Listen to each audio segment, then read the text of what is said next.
Good afternoon, ladies and gentlemen, and welcome to episode 267 of the Co-op Podcast. I'm your host, Richard Bill Jr., and today I'm joined by Mr. Gary A. Swaby. How's it going, Gary? It's going good, thanks. How you doing, Rich? Doing pretty good. I just wanted to take a minute to shout out Facebook, which is why I'm wearing my shirt right now. You know, for those that are having account issues, I hope that you definitely get it resolved, that there's no sensitive information that was mishandled. But Facebook has got to do better, you know, with their security, everything. So I don't really use Facebook that much anymore, so it doesn't impact me. But for those impacted, I hope that nothing that you wanted to get out there is out there. So hopefully it gets fixed. Yeah, I want to let everyone know who's listening as well. Like, just because he's wearing a Facebook shirt, your data is safe here on the co-op. We're not stealing any of your data, so don't worry about it. Absolutely, absolutely, yes, agreed. So there's been a lot of activity this week in terms of gaming news. I mean, we've seen it. Quite a bit of topics to talk about today, but of course, before we get into any of that, we're going to talk about what we have been playing, as we always do. So, Gary, how about you start us off and let us know what you've been playing? Oh, this is gonna be very quick because I haven't really played anything at all besides, like, I played Overwatch, but even with Overwatch, I didn't play it that much this week. So that shows you I had little time for anything. But I do really want to get back into Dragon Quest. I mean, I played Dragon Quest for maybe 20 minutes. And I got to the next town that I'm supposed to go to, but I haven't really gone further with the storyline yet. So not too much new to report there. So yeah, I mean, not much gaming this week from me, unfortunately. Uh-oh. Well, totally understand that. I know there may be some people watching that might not understand that. They have to understand, you know, as you get older, you have more responsibilities. You know, gaming, you can always make time for gaming to some degree, but not as much time because, I mean, you still have bills to pay, you still have things to take care of. So hopefully there are some people that understand that. You know, I know some of the other people may not. We do have one person that is an Xbox fanatic that won't understand this, but that's on him. Um, but yeah, totally understand that. But I do hope that you are planning to make time to play some stuff that's coming out October, because October is a huge month for releases. So if you miss out on anything coming that month, man, you're gonna make a lot of people angry, Gary. Oh yeah, I mean, I'm already starting to get backed up because I haven't played Spider-Man yet. And then, you got Assassin's Creed coming next week, and then Red Dead's coming. All this stuff is coming out, and I'm still struggling to play Dragon Quest. So yeah, I mean, it's gonna be tough, but I'll try. I'll try my best. But life, Absolutely. life gets in the way sometimes, and when you get older. So Absolutely. And in the game of life, you know, this is an ongoing thing here, you know. So gotta definitely monitor that every single day. But so as for what I've been playing, I've only really been playing one game this entire week. That game is Forza Horizon 4. I will have a review for Forza Horizon 4. I want to say early next week. I only just started playing the game when the embargo lifted, because there was an embargo that lifted on the 25th. So you'll see there's quite a number of outlets that have already reviewed the game. I didn't really receive my review copy until that time. So obviously, review is coming a lot later. But I will say this about Forza Horizon 4. If you did get a chance to play Forza Horizon 3, if you did get a chance to see my review, I made the comments that I personally felt at that time, Forza Horizon 3, that was without a doubt the best racing game so far this generation. I think now I have to change that statement and say Forza Horizon 4, hands down. I think that pretty much is the top tier game right now, because I mean, there's so many great things about Forza Horizon 3 that they took, but the one issue that I had with Forza Horizon 3 is that I didn't really get a sense of the dynamic weather, of the fact of them having other aspects in which you can race. All of that has been corrected because, of course, seasons is the focus of Forza Horizon 4. You know, you could do something, whereas you're racing in snow, driving in rain, during the spring, during the summertime, during the winter, the fall. All that stuff is in the game, and the way that they handle it is very, very well done. uh Pretty much everything that you loved about Forza Horizon 3, something as simple as using the drone, uh you know hitting all of the different the different areas on the map, such as where they have the boards that you can get hit for influence points. The barns where you find the old vehicles and then you are able to refurbish them and actually drive them around. All of that stuff is still in this game. They do have some story stuff as well, because I actually just completed a story based mission where I'm basically doing stuff as a stunt driver. So they have me doing jumps, so on and so forth, all throughout different parts of the UK. So there's just a lot to really love about this game, especially if you're a racing game fan. So as I said, I will have a lot more to say on this early next week. I've only spent, I want to say, looking at this meter back here, only about maybe 10 hours. So I've only really scratched the surface. I haven't really collected everything that I need to collect. This is a game that's going to take a while to get through. So, but I'll definitely have something to say by early next week. But I can tell you right now, if you are a Forza fan, you have an Xbox One, you already know this should have been a game that you purchased immediately. And for those that, if you can't afford to get the Ultimate Edition, which is out today, the actual base game will be out on Tuesday on Game Pass. So if you have a Game Pass subscription, you can just download it, and there you go. But excellent racing game. And I would once again say, yeah, I think this is the best racing game that I've played so far this generation. I did get a chance to play Gran Turismo. At the time when that came out, I thought the game was okay, but there was a lot of issues. It was missing a lot of content, and then they had the online only feature implemented for a lot of their stuff. Since then, the devs, what I have noticed this generation with pretty much every game, devs continue to add more content and more stuff to these games.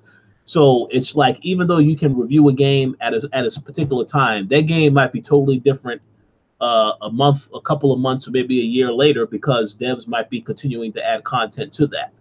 So in the case of this game, there's already a ton of content in it, and they're still going to be adding more content to it over time. So I'm looking forward to seeing what Playground Games does next. But hands down, if you go ahead. So like after playing it, do you feel like you have like more of an understanding of like UK, how the UK structured and stuff? I don't think I have a full understanding of the UK. What I can say is UK looks fantastic. It's very beautiful. The graphics in this game are absolutely insane, and I am playing on the Xbox One X. So if you do have a 4K TV, it looks even better. I unfortunately don't have a 4K TV, but I can tell a difference because I have seen it. I did get a chance to bring this over a friend's house, and I did see the difference of how it looks on a 4K TV. But the game looks fantastic no matter what.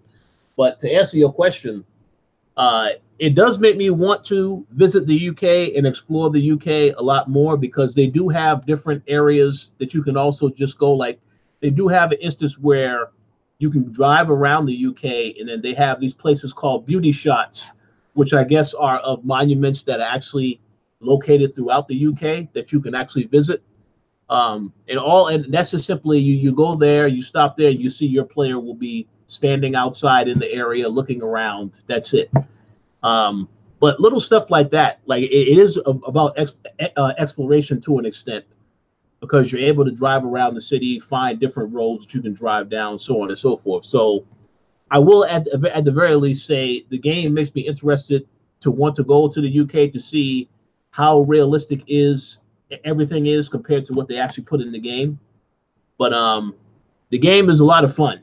The music is fantastic also. The soundtrack on all those radio stations, man, is it literally... Is it a lot of British music? I haven't heard really any British music. I've heard bass, some hip hop, classical music, pretty much all types of music. You know, I haven't listened to every station yet, so there might be some more music that you would hear, you know, in that particular territory. But for right now, it's just like everything I've heard though is fantastic.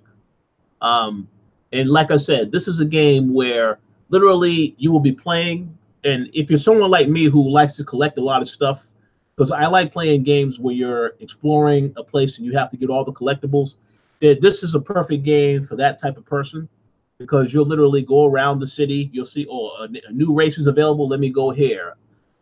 You know, there's a new place to explore. Let me go here. You can do that, and you know, you can do that for hours and hours on end. So the game is very great. I'm having a hard time putting it down, but I absolutely, definitely am going to spend more time with it, and I will definitely talk about it more in a detailed review early next week.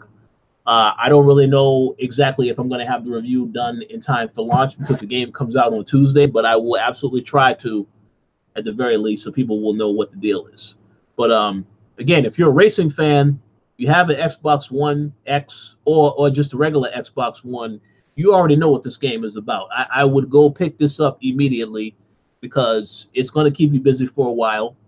If you do have Game Pass and you want other stuff to play besides this, you know, Halo Master Chief Collection is also on there now too. So you do have some options. But this game is definitely worth checking out, and I think Playground Games did a fantastic job, and I can't wait to see what they're working on next. I know there was talk of them working on a Fable game. I don't know if that's accurate or not, because they haven't confirmed any information, but whenever they reveal what they're working on, I just can't wait to see what it is, because I'm sure it's going to be fantastic. But yes, Forza Horizon 4, I give it 2 thumbs up. Check it out and stay tuned for my review next week. So sounds good.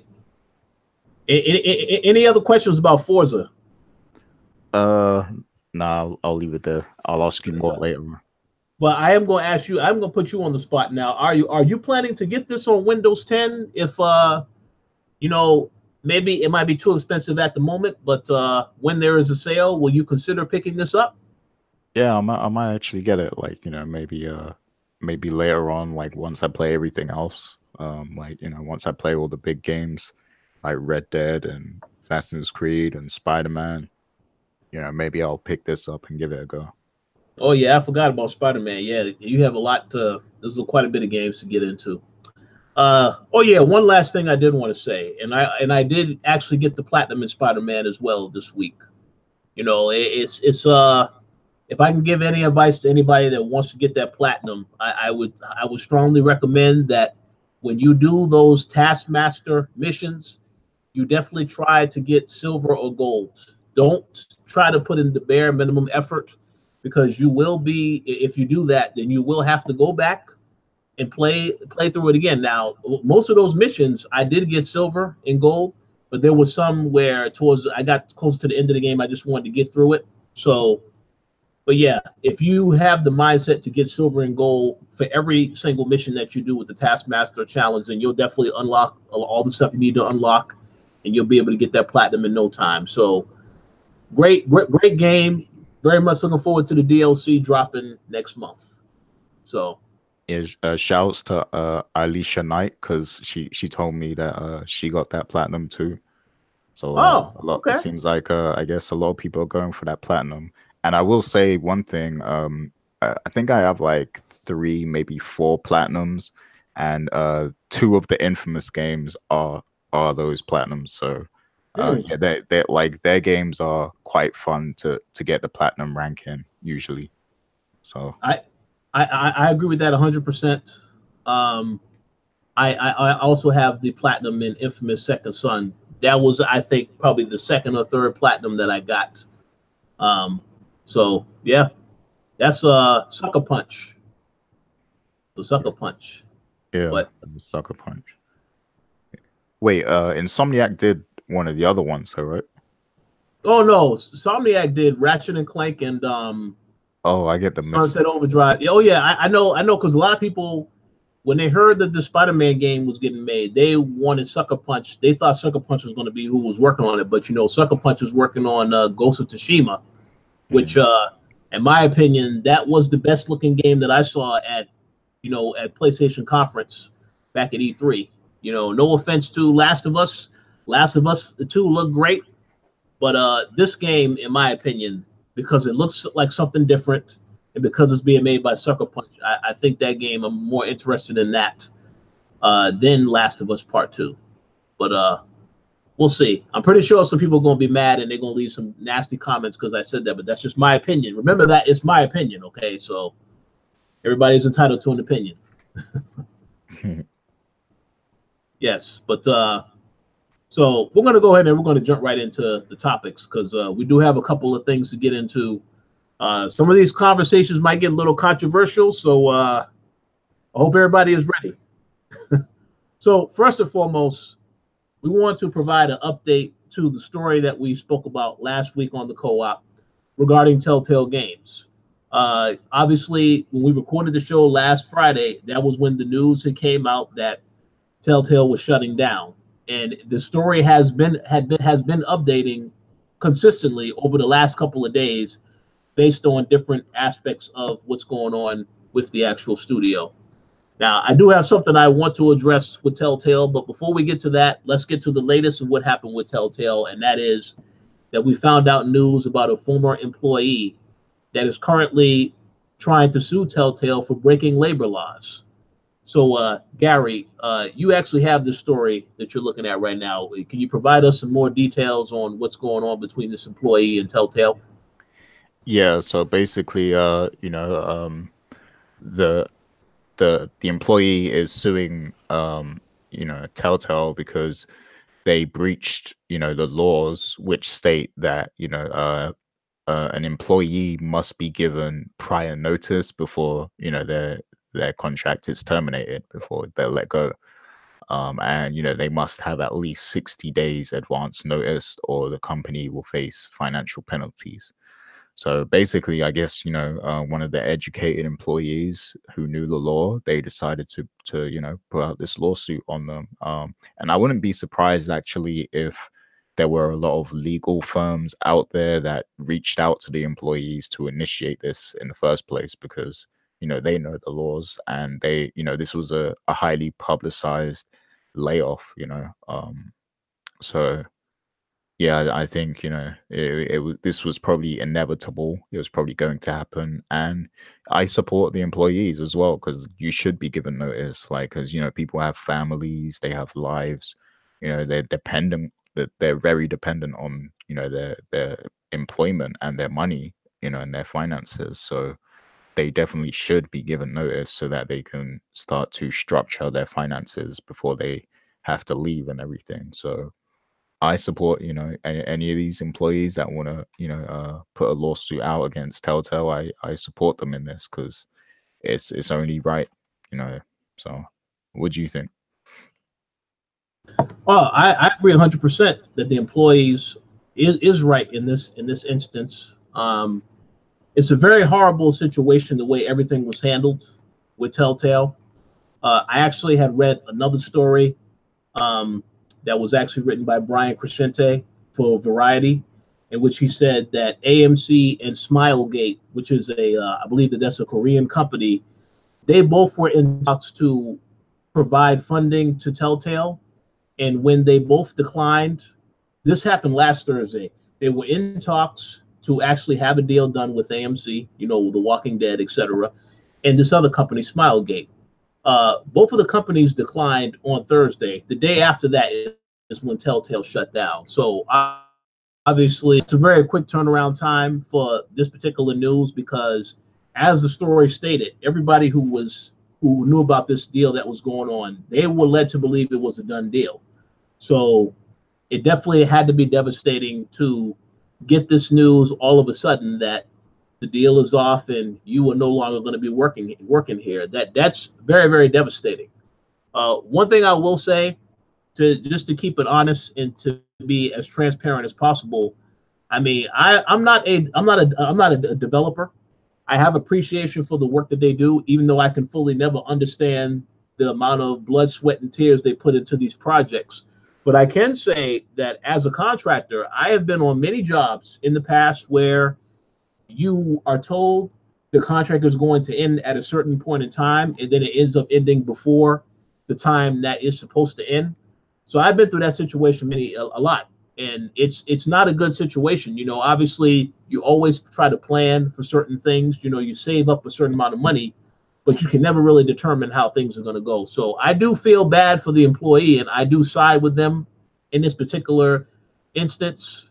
Um, but you know, I do know one thing about lawsuits. It costs a ton of money, you know, even if you're hiring a lawyer. So, you know, the employee that's going through all of this, I hope they do win, but that's a hell of an investment to have to spend all this money trying to, you know, prove that Telltale was wrong and get this money from them. So I don't know how that's going to turn out for them or Telltale, because I also don't believe that Telltale even has the money right now to really pay anybody. But I just hope that the situation eventually they come to some type of resolution for all of this. There is something else that I did want to mention to you as well, Gary, because I'm curious what your opinion is on this.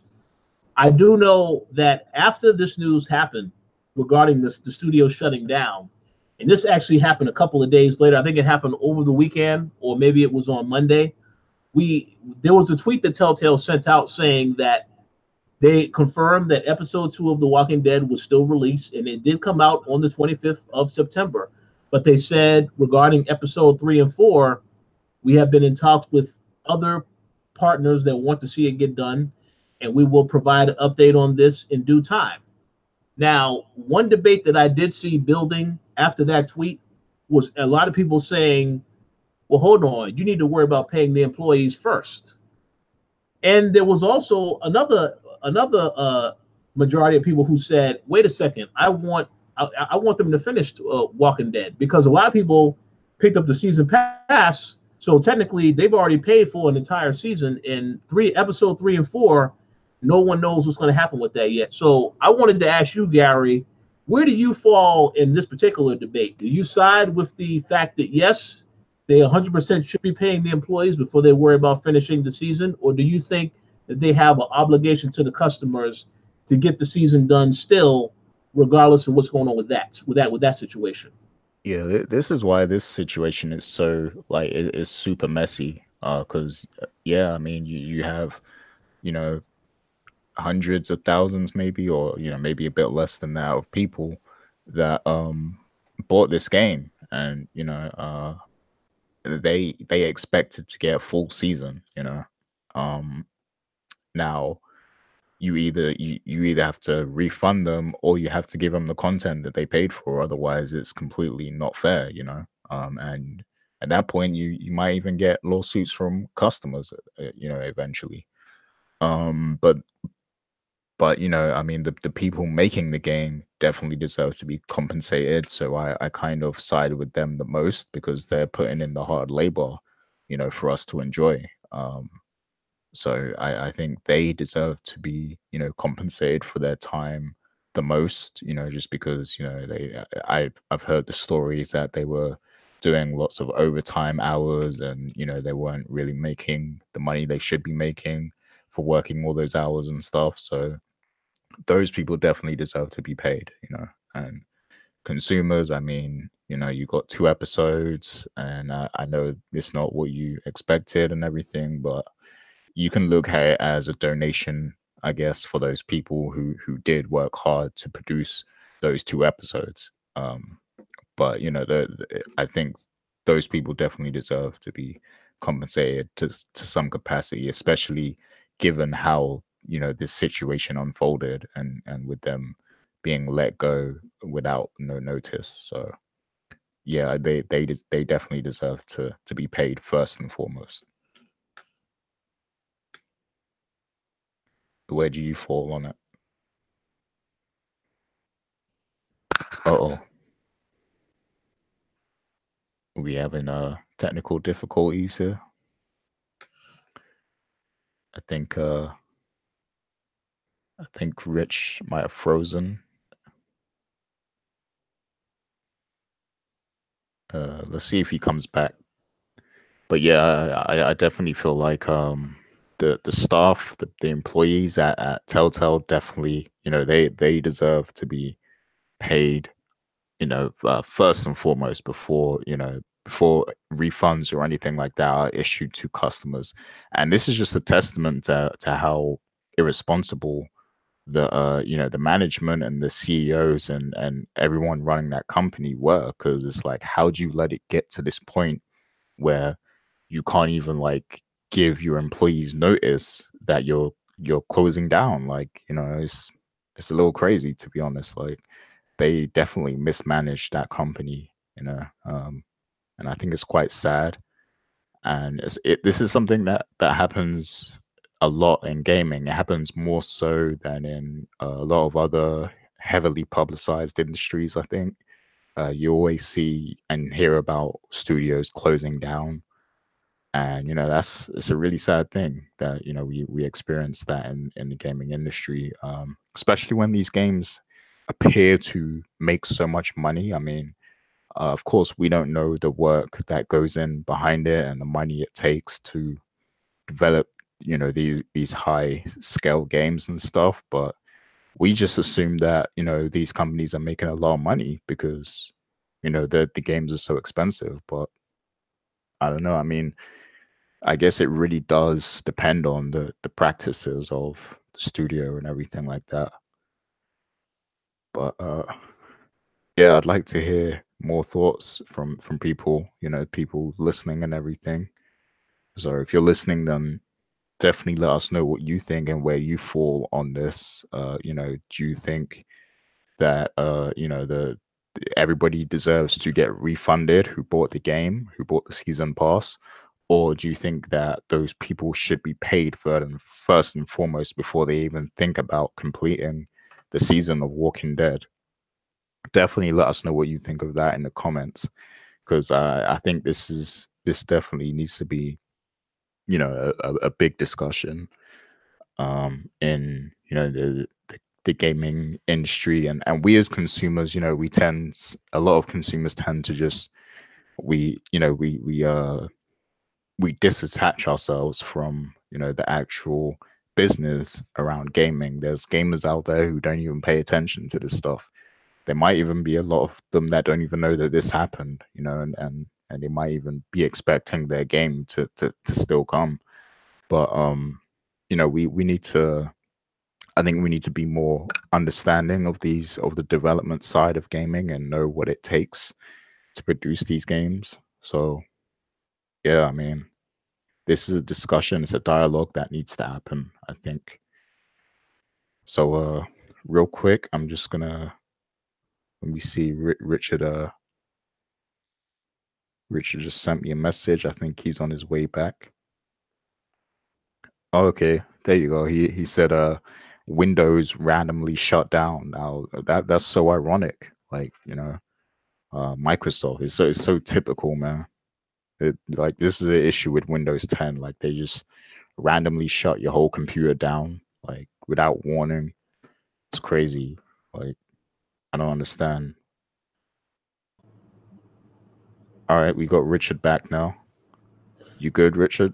So let me go ahead and say this right now. I apologize to everybody watching live. For some reason, my Windows laptop just decided to just shut down and say, wait a second, we're experiencing an issue. And then I had to wait for the bar to finish because it was counting down. I don't know what the hell is up with Windows. I'm not really a Windows person, but I don't have my iMac anymore. So this is what I'm using. So Microsoft, please get your shit together. Yeah. So I mean, we should be happy that these issues don't happen on Xbox. So. Yeah, we'll see about that. So my apologies to everybody. Hopefully there will be no more issues moving forward for the rest of this show.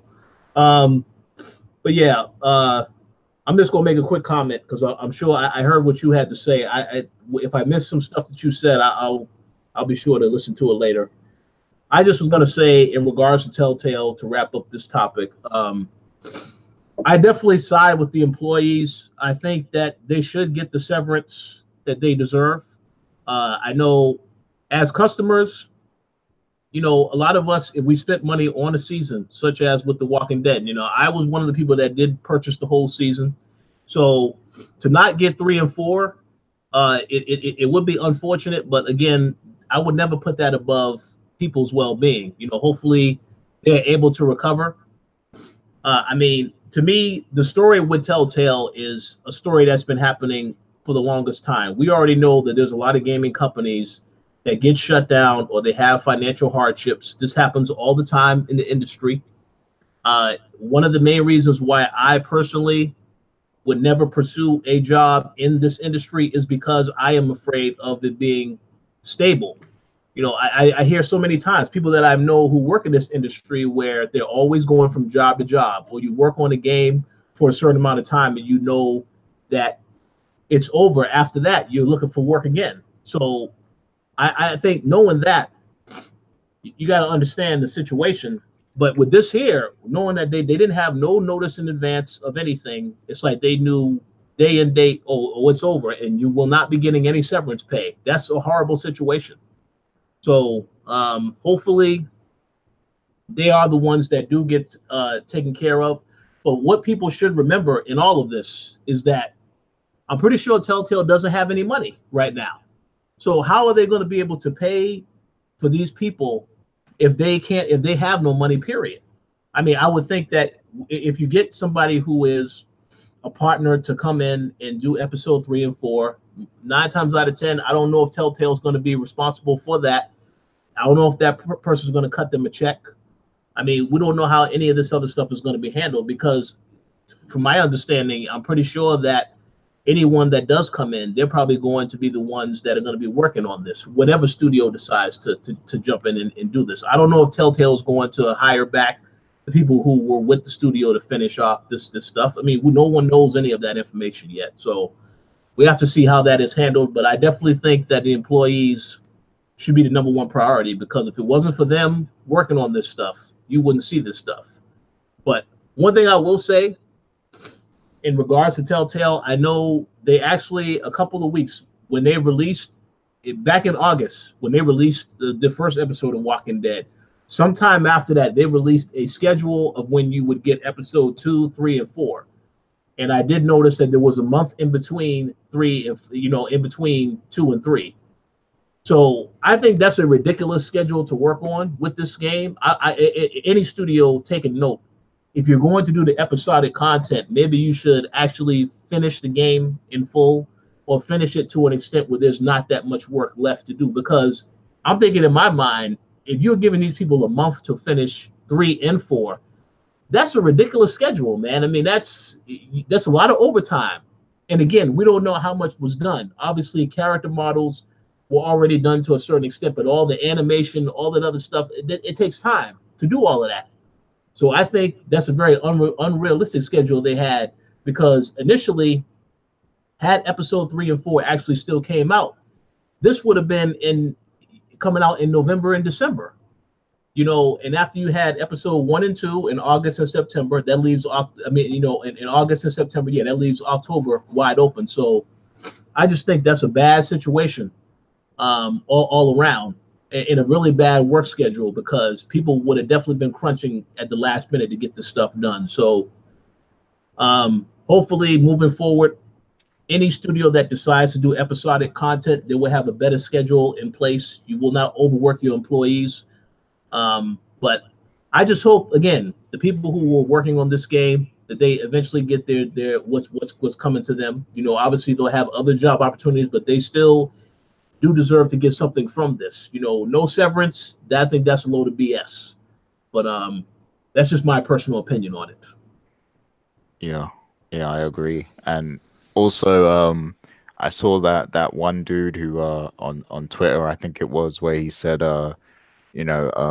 they could just hire like 1 or 2 people, because like you have people on like PC, like these bedroom developers that make a whole game or a whole game mod or something, like all by themselves and everything. Like, I mean, that while there is a lot of truth to that, you do get these bedroom developers who can, like, they go ham, like they can make a whole game and stuff like that, like on their own.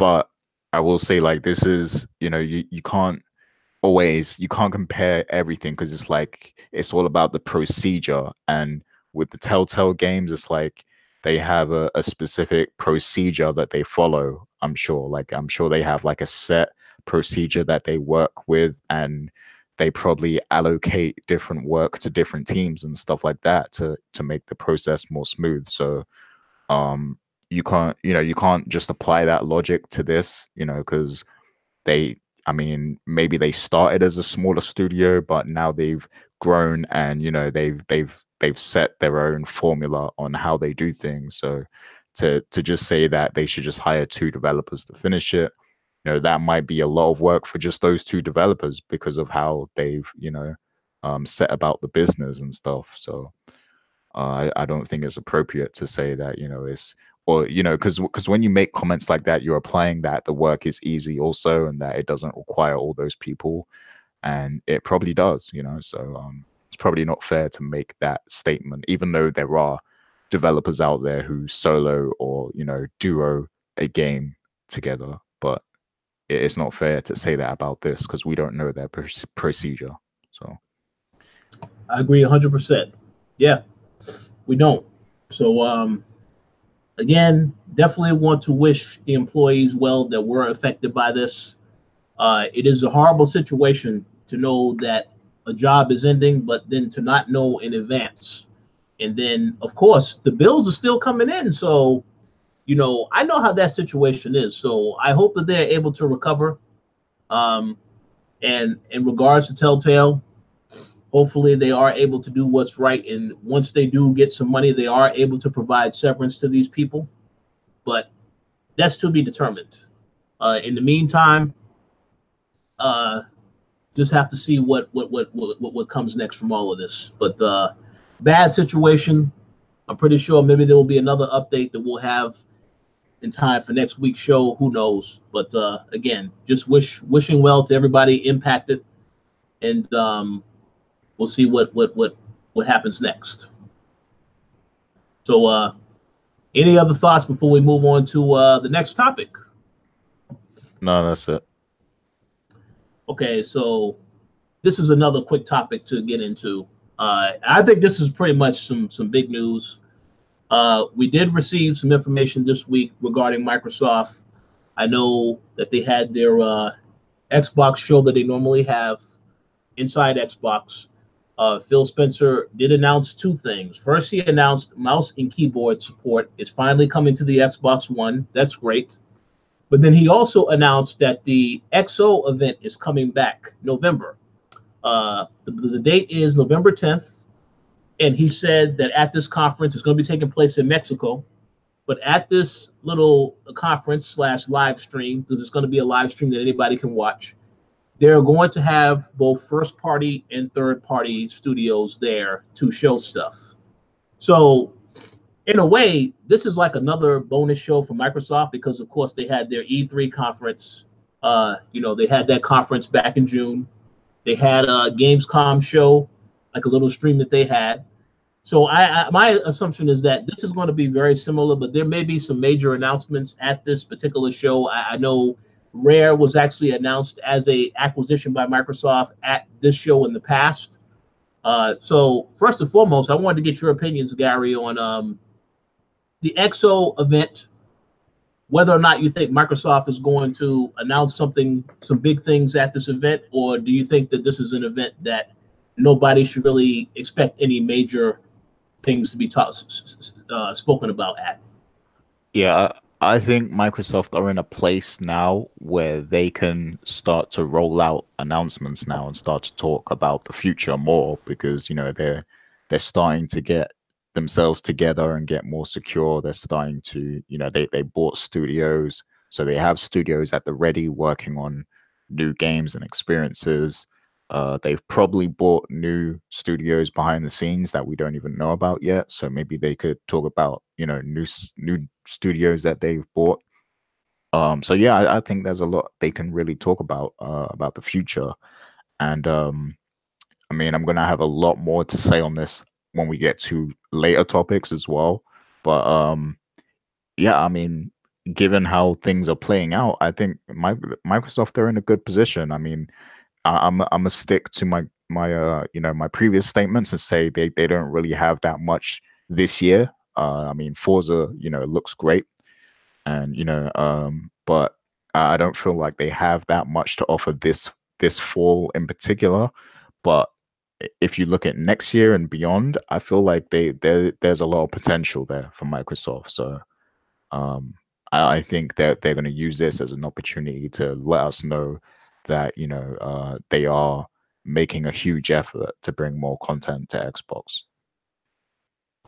I agree. My thing is this: from when I saw the Gamescom show, to me, I think the biggest announcement at that show was them announcing that Master Chief Halo Collection is coming to Game Pass. I think that, without a doubt, was the biggest thing that they announced. They showed a lot of controllers and a lot of bundles, so on and so forth. So you give people options, but in my personal opinion, I think announcing that game what was really good thing.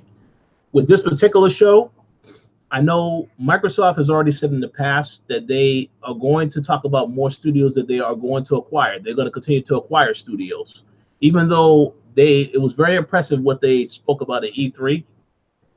Just knowing that this information now, this makes me think that this show could be a big deal. I mean, I have no idea yet. In regards to what they've released this year, Sea of Thieves, State of Decay 2, and of course Forza. As I said, Forza Horizon is fantastic. We know coming early next year we have Crackdown, so I'm pretty sure maybe they'll show or show something or talk about that to some extent on this particular show. You can talk a little bit more about Gears 5. Maybe they'll have another teaser for Halo. But I do think that they're definitely going to announce something at this show because this is an opportunity. I think as you said, when we get into this other stuff later regarding PSX, I do think that now a lot of attention will be on Microsoft with this particular show. It's in November, right before Thanksgiving. So they have an opportunity. I mean, I think, honestly, I think Phil Spencer, they were going to treat this as just a regular show or whatever. But after today's news, I'm pretty sure they're like, well, we need to throw in a little something extra. So I will not be surprised if we see a couple of surprises in this particular show right now. But I do think this is good for Microsoft. I know people have been asking for the longest time. Once they knew that Sony was having shows like PSX, so on and so forth, they were asking, when is Microsoft going to have some type of event for fans? And this event could be that. It could be successful. So I'm definitely looking forward to seeing whatever they announce. But the fact that he did say third party and first party studios will be there and they will have something to show makes me think, okay, this could be a good show, but we'll see what happens. Because again, there's a lot of stuff that I've already seen. We've already seen Crackdown. We've already seen some of the Halo teaser. We've seen some of Gears. So I would hope that there's going to be some new stuff shown here. Not more of the same. But we'll see. They definitely have an opportunity, so I'm looking forward to seeing what they have to show us. Indeed. And I want to touch on the mouse and keyboard thing real quick. Yes.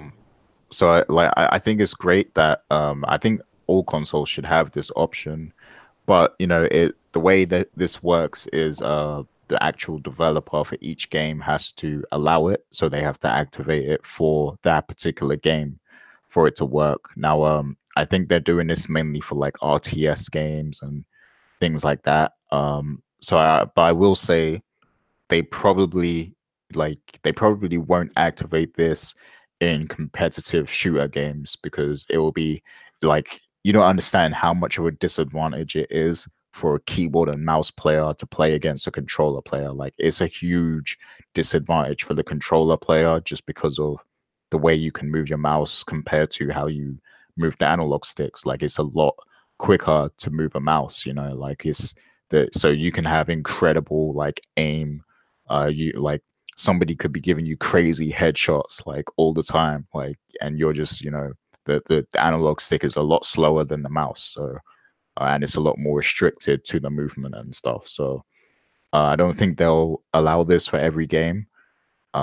You know, and because I play a lot of Overwatch and stuff like that, and in theory, it would be great to be able to cross-play, you know, PC to console or whatever, or even just play mouse and keyboard on the console version.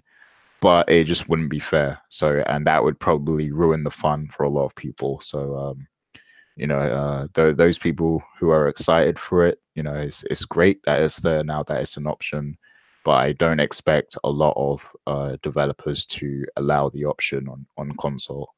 So, but it's going to be great for stuff like RTS games on, because I think we need more strategy games and stuff like that on console. So the fact that they have this means that developers can start to put more of those games on the system. So that's good. Yeah, I agree. I do want to make a statement that might be considered a little controversial. Um, I am very respectful of PC players. Um, I would hope that in the future I will also be getting a gaming PC. Although considering what happened today, this makes me a little hesitant with Windows. So we'll have to see about that. But I will say this: um, with all due respect to PC players, I just I prefer a controller, the Xbox controller or whatever. I just prefer a controller instead of the keyboard and mouse. I want to give a shout out to Edward because I know he made mention of he doesn't like how people play on PC. So even though he is happy that this feature is coming to Xbox, we already know he will not be playing on keyboard and mouse. And Yeah. that's what it is. It's all about a preference. So I can respect Microsoft allowing this and giving more options to players, but I definitely will not be using this feature at all, 100%. I prefer the Xbox One controller, so I'll stick to the controller.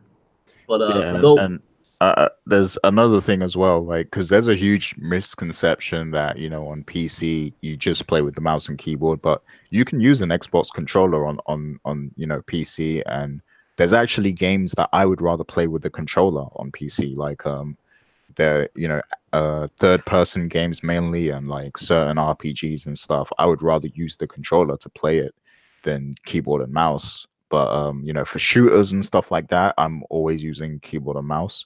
But there are certain games that just are, they're meant to be played with a controller. It feels like, because when you have games that have a lot of like buttons and options and stuff that you have to do, like menus and things like that, um, it's just easier, to use a controller because you just got everything right there in your hand. Whereas with the keyboard, you have to like reach for different buttons and stuff like that. But yeah, like there's options available to everyone. Like, so you can get a PC and only use a controller if you want to.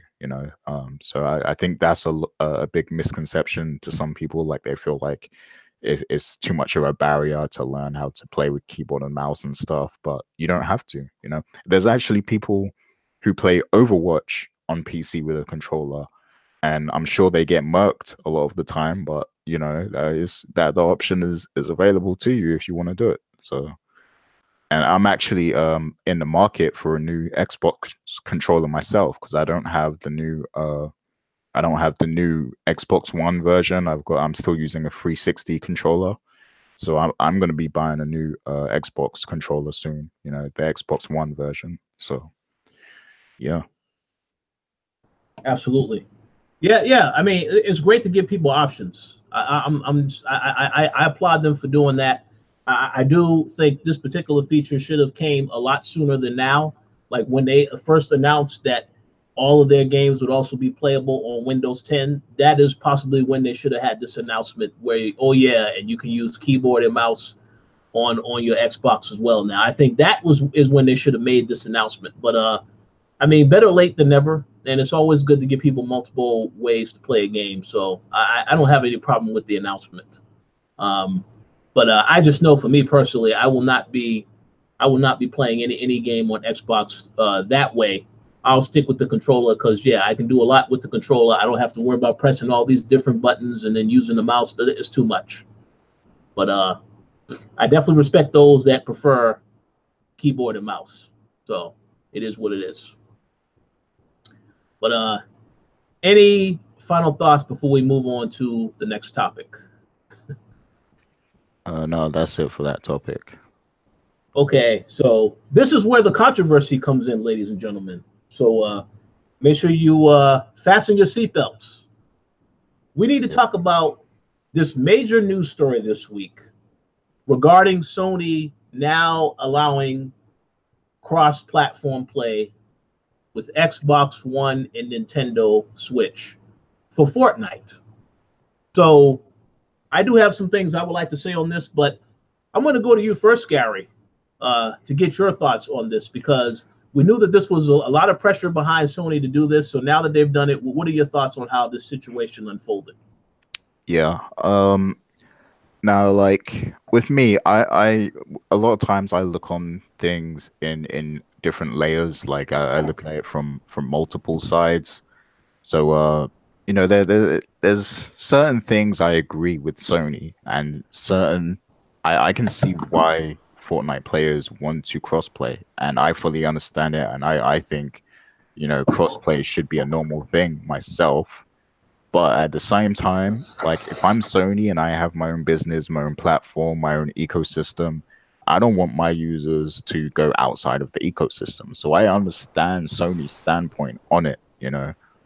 But I think with a game like Fortnite, it's so big to the culture now. Like it's outside of just gaming culture. Like there's people on the street know what Fortnite is, like everybody knows Fortnite now. So it's like this is an anomaly at this point. Like everybody knows what Fortnite is. It's a huge deal. So I think for this game in particular, you just have to give in. You have to allow crossplay for this game.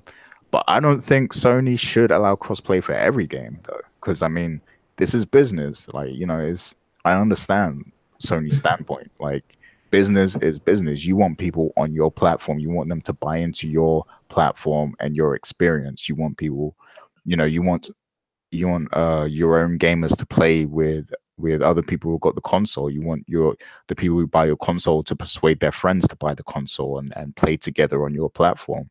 So I understand that. But yeah, I mean, for the one thing I will say is that for even if you don't allow crossplay on every game, if there are games like, for example, Overwatch, where it's on multiple platforms, you should allow, you should allow people to have the same account. So like use the same account across all devices. They should allow that at least. So if you bought a load of skins and stuff on Overwatch, or if you bought a lot of content on Fortnite or whatever, they should allow you to use that same account, so you still have all your all your skins or whatever it is, the cosmetics that you buy and stuff. They should at least allow that, even if they don't allow you to actually play with people on the other consoles. But I don't think they have to have crossplay, cross-platform play for every game. But with Fortnite, they had to give in. They just had to, because the game is so big, it's so popular. Like I watch hip hop shows like Everyday Struggle and stuff like that, and they're talking about Fortnite on that show. Like, so everybody knows what Fortnite is. Like it's bigger than gaming at this point. So you kind of have to allow that crossplay to happen, because every other platform is doing it, and you're just you're the odd one out, so it looks bad on their part. So they had to give in. But what's your thoughts, Rich? Yeah, well, I want to say this. I did see that we did have someone making some comments in the actual chat saying that Sony was always the Fortnite situation. They were pressured into this because you got to look at how everything unfolded. You had Microsoft and Nintendo talking about they enjoyed working with each other. They made it very clear that they had this on their platform. You've had interviews with Phil Spencer saying, I wish that cross-platform was something that everybody was actually doing. Because at the time, at that point, Sony, they tried to avoid this whole thing, but eventually they did have to give in because a lot of people just wanted to know what's going on with this. Now, I will admit right now that I'm not a Fortnite fan. I played the game when it first came out back in last year before it even had the battle royale feature. And I thought the game was okay. I didn't really understand the fascination for it, but obviously ever since they've added the battle royale feature, a lot of people love the game, and this is the phenomenon now. Same thing with PUBG. It's going to be in Call of Duty Black Ops 4, Battlefield, et cetera, et cetera. So a lot of people love this feature. I just, I'm not really someone that's always going to follow a crowd because they love something. I just don't really like it too much. So, in regards to this situation, I understand Sony eventually making the decision to do this because they figured they had to do it. They felt some pressure on them. I do agree with what you said, Gary, that they should not make every game cross-play, cross-platform, or what have you. No. I definitely don't think they need to open this up for every single game. The one thing I did want to mention, and I find it very funny, is that people like Bethesda, Bethesda had made that statement before about they wish that PlayStation 4 was cross-platform because it will be an excellent thing to have for Fallout 76. Then this very same week, Bethesda comes out and says Fallout 76 is not going to have that feature at all. So I find it funny that they made that statement, and then all of a sudden, because when Bethesda initially made the statement, I thought, oh, well, now the pressure is definitely on Sony because you're not having a small developer talk about we need to have this feature in PlayStation 4. So I figure once Bethesda said that, that definitely put a lot of pressure on PlayStation. Then they decided to do it, and then Bethesda comes out and says, no, we can't do that.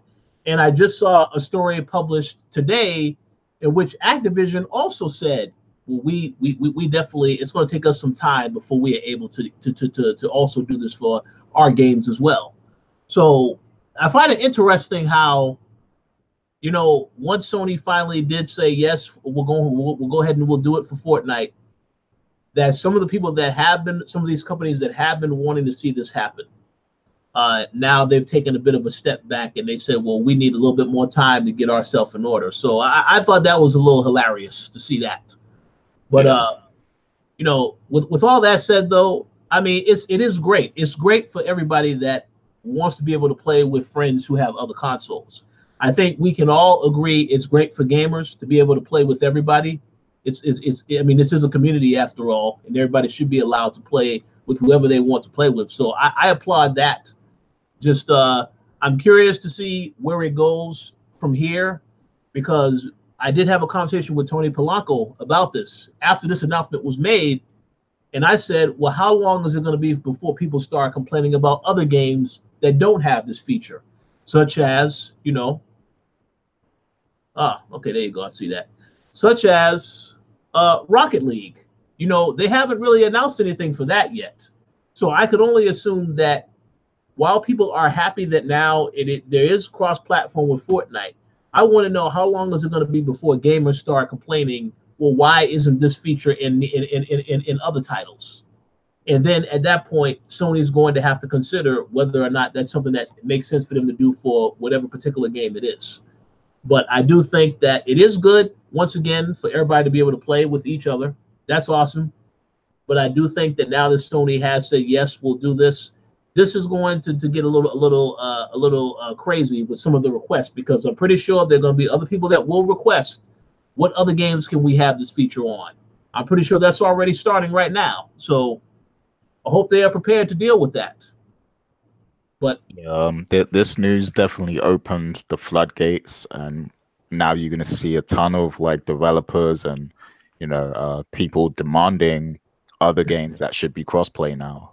This is going to be an ongoing thing now. Now that you've given in and allowed it for Fortnite, it's going to have a domino effect, and all these other big games, people are going to want crossplay on those games now. So Sony better be ready, because the demands are going to be high.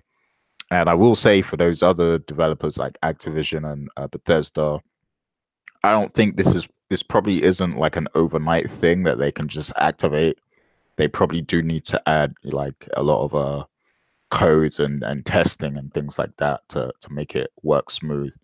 But I mean, now that they're allowing it for Fortnite, I'm sure there's going to be some sort of infrastructure there that makes it easier. So.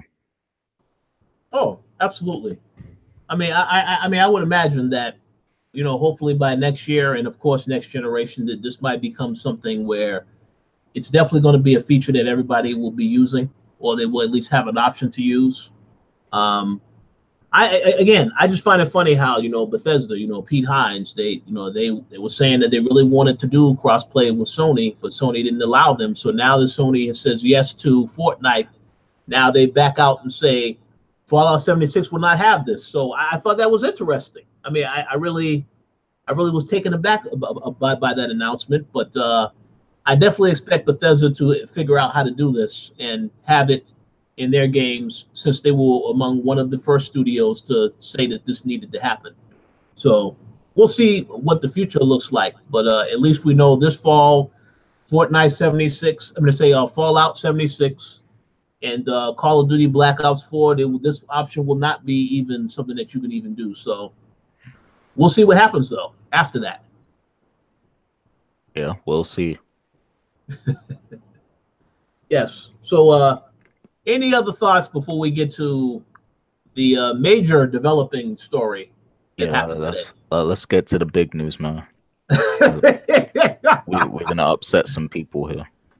All right, so I want to take a minute to give a quick shout out to Mr. Jake James Lugo. I know he is unable to be on today's show, but he did send me a message that I saw right before we started recording, and then of course I did see the news story circulating, on PlayStation, and that is that Sean Layton announced that there will be no PSX this year. Now, normally PSX is announced well before this time, so it definitely was suspicious for us to get this confirmation today.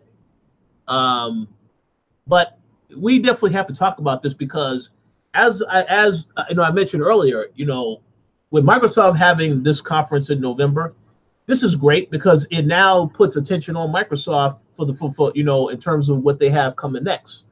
In regards to Sony not having their show, a lot of people have been looking forward to this show. But with all due respect, I do have some things to say on this, but I'm gonna go to you first, Gary, because I know you said that you have a lot to say on this. So the floor is now yours. Yeah.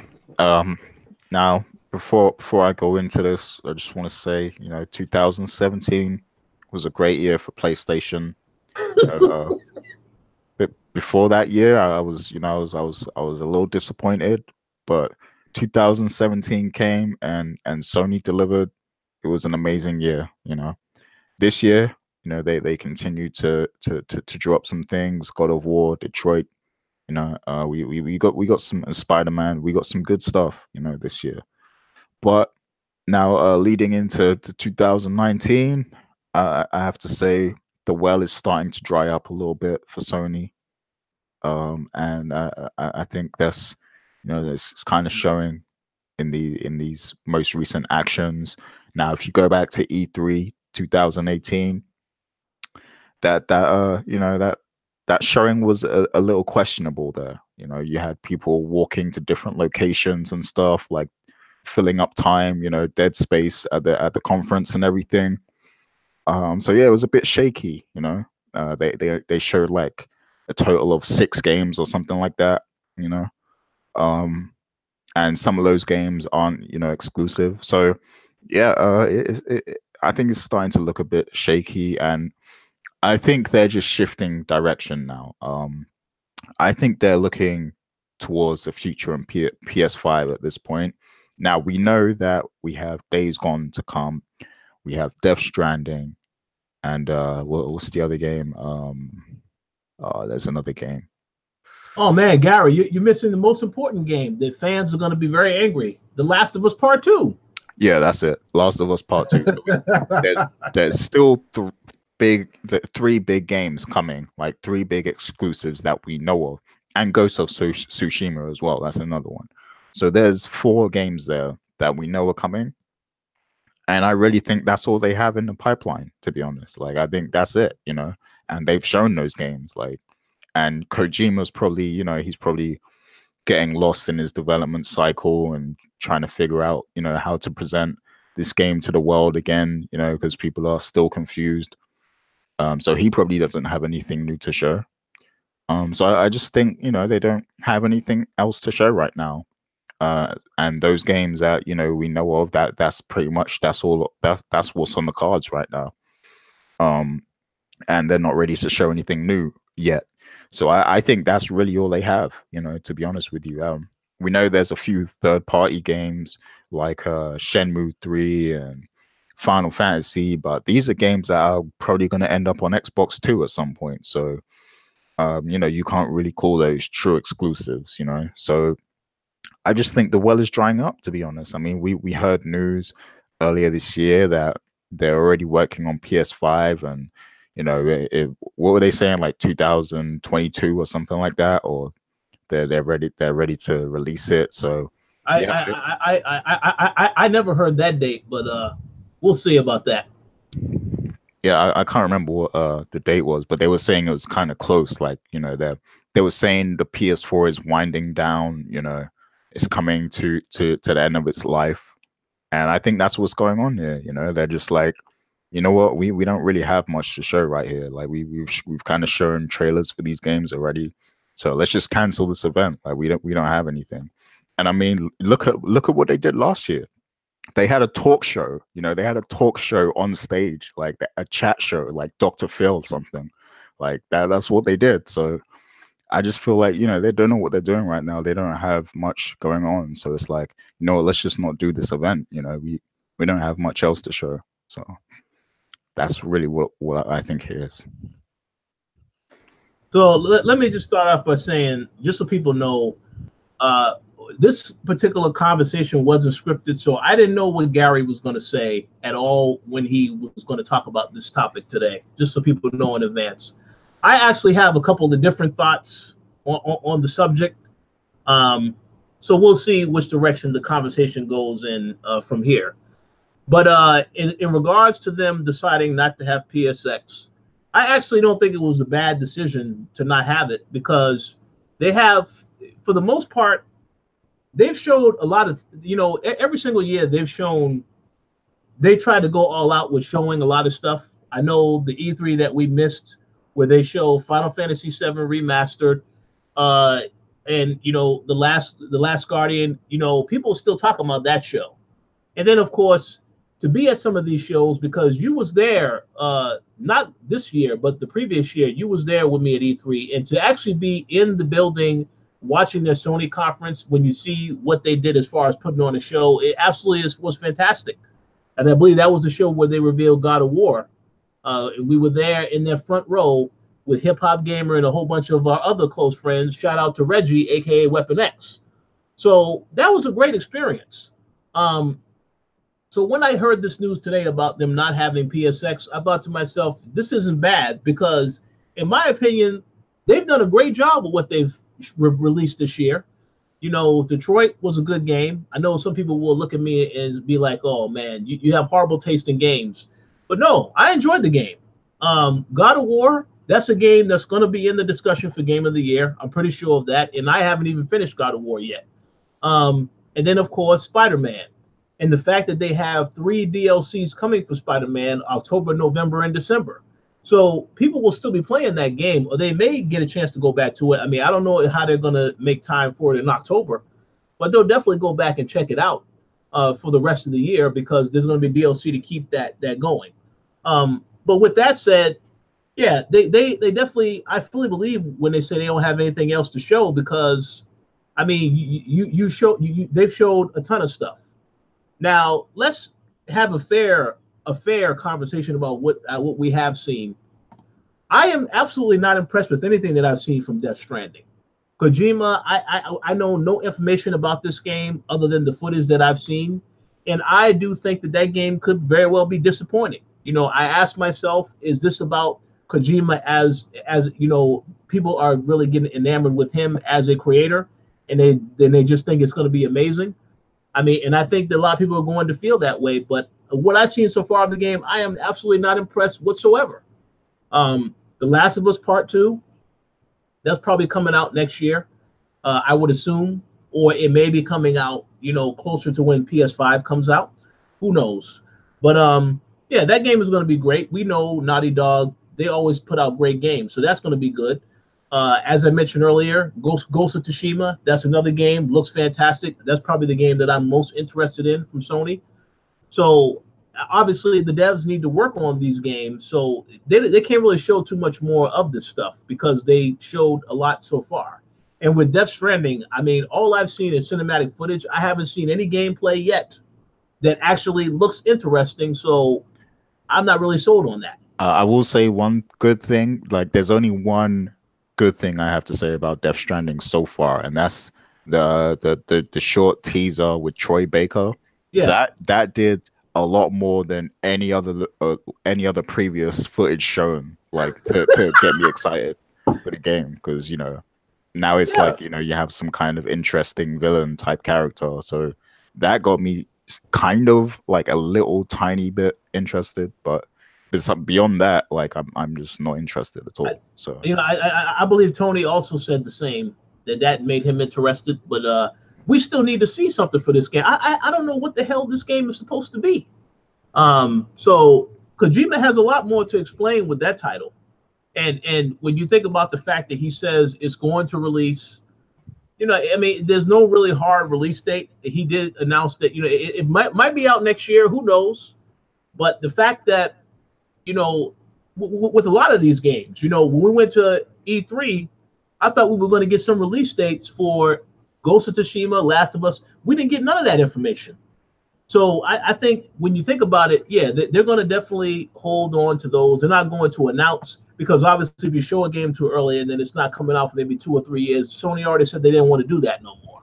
However, with Death Stranding, we've seen that a lot of that. So who knows what's going to happen with that. But the point that I'm getting to here is, I do think you made good points about Sony's definitely getting ready for next gen. Although I don't think it's a bad thing, and I don't think that them not having PSX is, I'm totally fine with that, because I think they, in terms of what they've done so far with their lineup this year, they've done a great job with the games they have released. Is Detroit Become Human a game for everybody? Absolutely not. Everybody will not play that game, and I'm pretty sure there's a couple people out there, more than a couple people out there, that were like, this game is trash. We do know one person that did say it is trash, but this person also said they don't have a PlayStation 4, so I don't listen to anything that they have to say. But yeah, I mean, I think in terms of what they have released this year for software, I think I have to give them a pass. So if they don't want to have PSX, that's fine with me. We know that Days Gone is dropping in February.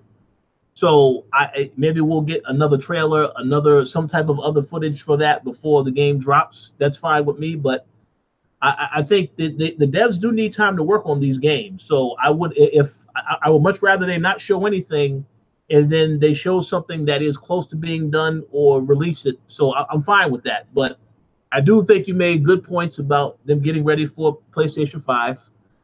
So they don't really have too much that they need to show. But yeah, I mean, we know they have games coming. Obviously, what I do find interesting is that there's they kept making statements about there's other games that we haven't shown yet, because we've seen that statement in the past where they said we do have other titles being developed for PlayStation 4 that we haven't revealed yet. That is why I would think, well, yeah, you could reveal that at PSX, but that tells me that either those games are too early in development or they may not be coming out on this generation anymore. I mean, who knows? And then the other game, which I do know you are looking forward to, Gary, Dreams. What the hell is going on with that game? Oh no, like that. You know what? Like they like, okay, so Xbox has Crackdown and Sony has Dreams. Like, they cancel each other out, those two games. So there you go. But yeah, I think it's good that they didn't have PSX, because like I don't want to see like another 20-minute segment of people walking to another building and they haven't got anything to show. So I will admit that experience was very weird, and I understand why they did it. Obviously, when they opened up that particular show and It was pretty much the same church, and the setting is exactly the same as Last of Us. Okay, I understand for the dramatic effect. Okay, that's fine. But my whole issue with that is that if it was going to be something where they had a special setting for every game, well, perhaps we should have went to 4 different settings and not just that setting and then the other one, which was the theater where we sat down and saw Ghost of Tsushima. Because after we left, after that presentation, we walked outside. They had a little New York City, like a New York City setting for you to walk in for Spider-Man, obviously. And I guess that was what they equated to being how they were going to show stuff. And then they had something for Death Stranding, which was just like a little booth area. But that was it. So I feel like if you're going to have these experiences where you have these little special installations where people have to walk through, you should make that for every single game, especially the 4 games that you said that we're going to talk about at the show, these 4 major titles. They should have had an installation for every single one of those and had us walk through that in that case. But no, go ahead. Wait, so you actually wanted to walk that much? Like, when you got tired or something? Oh well. Hey, this is a new concept. You know, it's good to get some exercise, but I'm pretty sure everybody definitely would not have wanted to walk. But all I'm saying is, if they were going to take that approach, though, they should have just did it the whole way through. Don't do it just for Last of Us. And then you go to the auditorium and that's it. Have this be something for all of the games, all of the 4 games you were going to show. And then if you want us to go to the auditorium to watch whatever the other stuff is they were going to show, that's fine. But I just think they tried to do something different, and some people liked it, others didn't like it. But I do give them some points for creativity. But they got to change it up, I think, next time. And make a commitment to one way or the other. Because I would have preferred if it was just going to be us going into a theater and sitting down, similar to how it was last year. I would have been fine with that. I wouldn't have needed to walk anywhere. But again, I just hope that in the future they have an idea set in stone. They fully commit to that idea and it's consistent throughout. Because it did feel inconsistent to walk to that little crowded area for Last of Us, and then to walk to that auditorium and sit down. That was a little, I didn't like that too much. But yeah. I think what it was is at those last 2 E3s I was at, which was 2016 and 2017, Sony kind of like they set a new kind of pace where for their conferences where it was just games back to back to back games, like that was it. And then I think what happened is like this year, Microsoft did that. They had back to back to back games pretty much. And they had a short segment of Phil Spencer talking, but for the most part, it was back to back to back games. So they took that formula. And I think Sony just wanted to do something different. They wanted to, because they knew that now that was the standard that they set. They wanted to do something completely different. And I think that's what they were trying to do. But it kind of backfired a little bit. So yeah, that's exactly what it was. But again, I mean, just the whole PSX thing, I don't have an issue with them not having that show. I know there's probably some people that are angry, disappointed, but and quite honestly, and no offense to those people, but I think they should be a bit more understanding of the brand and the fact that it takes time for them to finish the stuff that they need to work on. I would much rather they finish The Last of Us Part 2, they finish Ghost of Tsushima, and they finish Death Stranding, even though I don't think that's going to be a great game. I would much rather they finish all this stuff and then announce a release date and reveal that, rather than have a conference and we see the exact same footage that we've already seen at Gamescom or E3. I mean, I think it makes more sense to do it this way. And again, in terms of the software, I think they've done a pretty good job this year in terms of having the amount of games they did have. So I'm not in any way, I don't feel slighted that they didn't have the show. I'm pretty sure that the next time they have PSX, they'll make up for that, and it'll be a far better show because they'll have a lot more to show. But yeah, I'm totally fine with them not having the show. And I do agree with what you said, Gary. Definitely getting ready for next generation. Microsoft as well, because we know they made that announcement at E3 at the end. Oh yeah, whatever we're working on next. what Phil Spencer mentioned. So you already know all these people are looking to next gen already.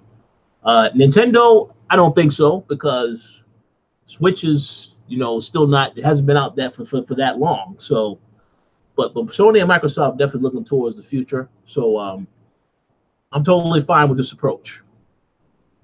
Yeah, I mean Nintendo, I mean they ain't even got to rush to a next generation. Like, that like the 3DS lasted a long time, and it seems like the Switch is now that replacing that, so I agree. and I think this could last like years, so if it continues to sell, then they're just gonna grind out, the Switch, and then maybe they'll make different versions, different updated versions and stuff, but I don't think technology-wise, I don't think we're going to see a huge jump. So, well, I agree, and then they're also getting the third-party support on the console now too. So yeah, they're not going nowhere. That Switch will be around for a while. Like you said, probably be some revisions, but that's going to be here for a while. But in terms of Sony and Microsoft, though, yeah, they're definitely working on the next-gen consoles, and like I said, we'll just have to wait and see what Sony's plans are. Since they didn't have PSX,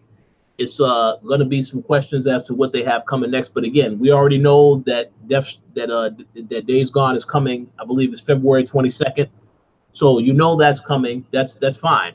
And beyond that, I'm pretty sure they'll reveal more information whenever they feel they are able to, and the timing is right. But no PSX, I say no problem, in my personal opinion.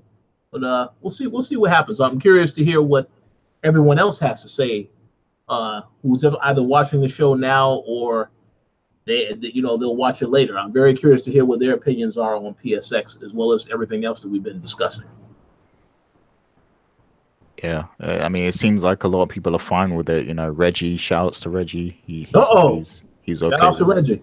So yeah, people seem to be okay with it, but I mean, I'm okay with it too. I mean, I don't have a problem with there not being PSX. I'm just, basically saying my theory on what I think it means. That's all. So, yeah. I mean, yeah. Like I said, if you want to talk about in terms of the games they had this year, I mean, I've already said that they've had some great games. Are the games for everybody? Absolutely not. But that Spider-Man game, that 3.3 million, which I'm pretty sure that number is going to be significantly higher by the time we get to MPD numbers, and we talk about that for September. It's a quality product. A lot of people wanted that game. A lot of people picked up that console. So, I mean, I don't think they really need to really do anything. And then, of course, December, they're releasing the PlayStation Classic. So that's already sold out a couple of places, according to the comment that we received. I don't really feel like Sony really needs to do anything else at this moment in time. So no PSX is fine. Let's just see what they have planned for next year. Yeah. So any final thoughts on this topic before we move on? I mean, that's pretty much it. I mean, I can't wait to see what Sony does next year, though. But yeah, that's pretty much it. Cool. So, is there anything that you wanted to address or discuss before we get ready to wrap up today's show? Not really. Yeah, not really. I'm good. Okay, cool. Yeah, I mean, so I do believe that pretty much covers all the topics we were planning to discuss today. There was a little news stuff here or there. I don't really think it's major news stuff at the moment. It feels like everybody is gearing up for October because it's going to be a very busy month for us. Pretty sure it's going to be a very busy month for gamers as well. So stay tuned for that. I did want to make a quick announcement and let everybody know, obviously I haven't really been active on Twitter because I've been my schedule's been pretty hectic this whole week, but we are doing a giveaway for Assassin's Creed Odyssey. The giveaway form is currently on the website right now. So if you are interested in a chance to win the game, then you definitely should fill out that form. It is a very secure form, so you don't have to worry about anything getting misplaced, unlike Facebook. But yeah, fill out that form, and we are going to be announcing a winner on next week's co-op. The contest will end on Thursday, so you'll be notified Thursday, and you will be receiving the game on a platform of your choice. I want to say the following day. So stay tuned for that. We are going to be doing another giveaway in October for another major game. I'll let you guys guess what game that is, but I'm pretty sure everybody knows what game that's going to be. We'll announce and talk about that in more detail next Friday, so stay tuned for that. But that concludes our show for today. I want to give a couple of quick shout outs before I give the mic over to Gary. Definitely want to give a shout out to all the Patreon supporters, as well as everybody watching the show live, or if you're watching it later. We appreciate your continued support, as always. Give a shout out to Mr. Jake James Lugo. He has a opinion editorial currently on the website that I definitely think people should check out. Very interesting, insightful information as always. We do have quite a bit of reviews dropping next week. As I already said, I'm working on my Forza Horizon 4 review right now. That'll be out next week. Tatiana is actually reviewing Life is Strange Season 2, so she'll have her review out as well in the future. And of course, Mr. Lugo is working on a review of another game that also is dropping next week. I'll let you take a guess as to what that game is. Just have a look at the calendar of releases to see which games are actually coming out, and you'll probably figure it out. But definitely stay tuned. And also, we are going to have a review for Assassin's Creed Odyssey. That might be done by next week, but stay tuned. We'll talk about that later because it's a massive game. It takes a while to get through it, but definitely stay tuned for that, as well as all the other stuff that we're working on, because we have quite a bit of projects that you're going to start to see more of on the website. So stay tuned for that. And I'm going to now give the mic over to you, Gary, for shout outs. Yep. So, of course, big shouts to all of our Patreon supporters: M. Collins, Mauricio Aguilar, Himdil, Fergus Mills, Miguel, Antonio Rogers, and Sean Gority. We appreciate all your continued support, and you guys are, automatically entered into all of our giveaways. So, you're already in there. And big shouts to the people that joined us in the chat today. Big shouts to Reggie, who's always, he's been supporting us for years. And Christopher Harte, or Hart, I guess. Sorry for butchering that, but yeah, shouts to you. And shouts to Robin Mage as well. So yeah, big shouts for joining in the live chat and everything. And I want to shout out the whole Koalition staff. Dana, Tatiana, JJ, Tony. Max, Richard, of course, Nash. Everyone who contributes and is on the staff and active and everything. So big shouts to all you guys. And that's pretty much it. Absolutely. And I also will give a shout out to Dana. We do have something we are working on. You will learn more about that soon. So stay tuned for that. But that concludes our show for today. Hope that you all have a great weekend, and we will talk to you all next week. Peace.